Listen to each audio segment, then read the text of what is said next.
This is Earl Nightingale. I'd like to tell you about the strangest secret in the world. Some years ago, Albert Schweitzer, the great doctor and Nobel Prize winner, was being interviewed in London, and a reporter asked him, "Doctor, what's wrong with men today?" The great doctor was silent for a moment, and then he said, "Men don't think." And it's about this that I want to talk with you. We live today in a golden age. This is an era that man has looked forward to, dreamed of, and worked toward for thousands of years. But since it's here, we pretty well take it for granted. Ours is a land of abundant opportunity for everyone. But you know what happens? Let's take 100 men who all start even at the age of 25.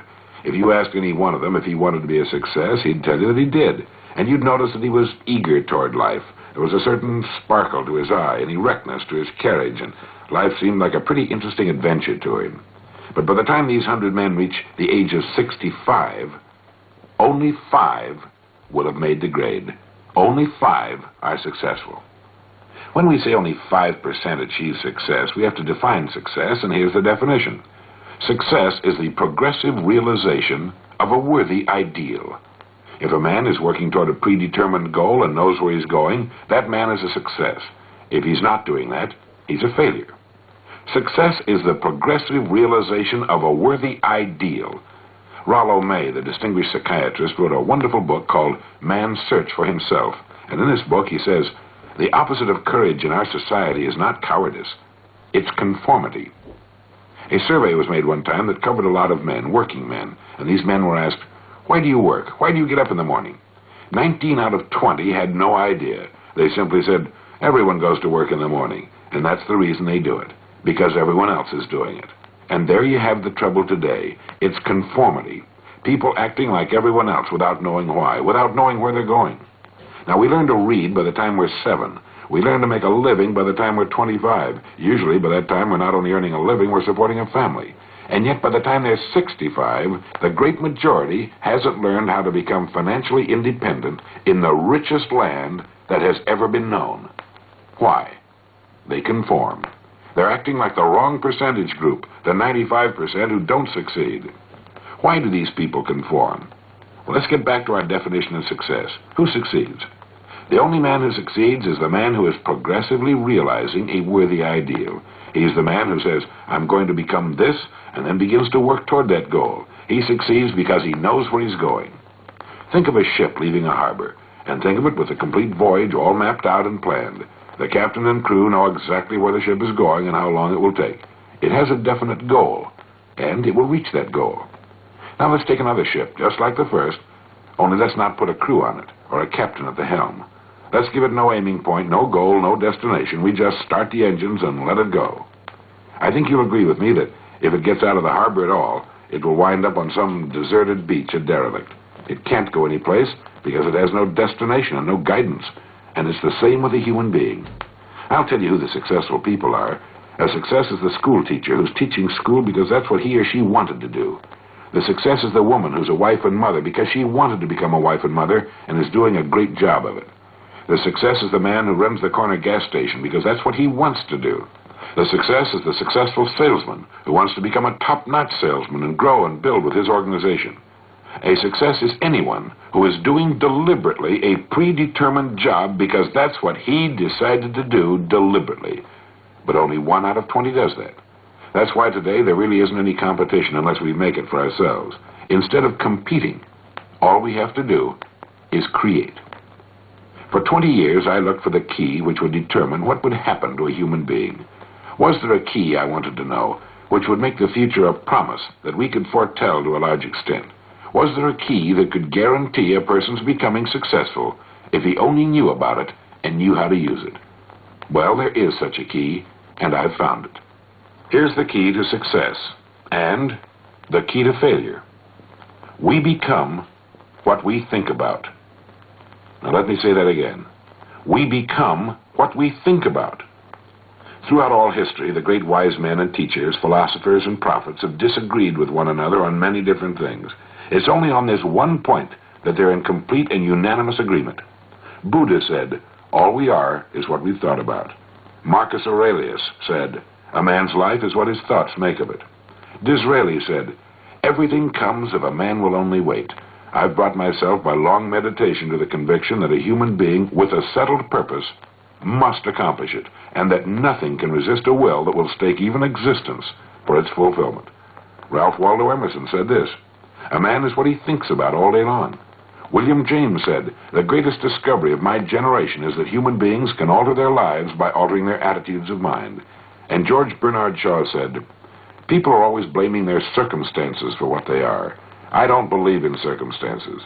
The people who get on in this world are the people who get up and look for the circumstances they want, and if they can't find them, make them." Well, it's pretty apparent, isn't it? We become what we think about. It stands to reason that a person who's thinking about a definite and worthwhile goal is going to reach it, because that's what he's thinking about, and we become what we think about.